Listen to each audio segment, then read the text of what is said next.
સુરતના ડિંડોલી નવાગામ રેલવે પટરી પાસે એક યુવાનની હત્યા કરાતા ચકચાર મચી તો ગઈકાલે પોલીસે 3 આરોપીઓની ધરપકડ કરી છે। સુરતના ડિંડોલી નવાગામ રેલવે પટરી પાસે રાજા નામના યુવાનનો નજીવી બાબતે ઝઘડો થયો હતો। 3 ઇસમો સાથે થયેલી સામાન્ય બોલાચાલીમાં યુવાનને ઢોર માર મરાયો। યુવાનનું મોત નીપજતા તાત્કાલિક ડિંડોલી પોલીસે તપાસ હાથ ધરી હત્યા કરનાર 3 હત્યારાઓને ઝડપી પાડી સળિયા પાછળ ધકેલ્યા। સુરતના ડિંડોલી નવાગામ રેલવે પટરી પાસે રાજા નામના યુવાનનો નજીવી બાબતે ઝઘડો થયો હતો। 3 ઇસમો સાથે થયેલી સામાન્ય બોલાચાલીમાં યુવાનને ઢોર માર મરાયો। યુવાનનું મોત નીપજતા તાત્કાલિક ડિંડોલી પોલીસે તપાસ હાથ ધરી હત્યા કરનાર 3 હત્યારાઓને ઝડપી પાડી સળિયા પાછળ ધકેલ્યા। તારું નામ? અશોક લાલજી મારવાડી।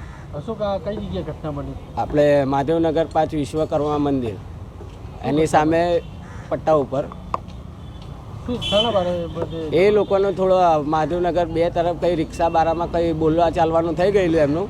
પાછળથી આ લોકો 4-5 જણા આવીને અને ડાયરેક્ટ મારવાનું ચાલુ કરી દીધું। અમે પટ્ટા પર બેસેલા હતા ત્યાં। શાના વડે મારવાનું ચાલુ કર્યું? પહેલાં મને દંડેથી માર્યું એક જણાએ અને એમના બીજા રાજાને પકડેલા 3-4 જણાએ ને એ લોકોએ ચાકુ મારવાનું ચાલુ કરી દીધેલું રાજાને।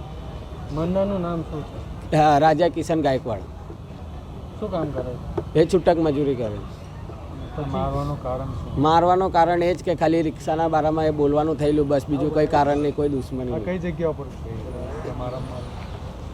હા, એને ચાકુ માર્યા ત્યારે એ આપણે મહાદેવનગર 5 વિશ્વકર્મા મંદિરની સામે પટ્ટા ઉપર તમે ત્યાં હાજર હતા। મને બી હાથ પર વાગેલું છે। કેટલા લોકો આવેલા? એ લોકો 6-1 જણા હતા। એની ઉંમર કેટલી છે મરવાવાળાની ઉંમર 22 થી 23 વર્ષની છે અને મમ્મી પપ્પા શું કામ? મમ્મી પપ્પા બી ઘરે છૂટક મજૂરી જ કરે। Bureau report S9 news Surat.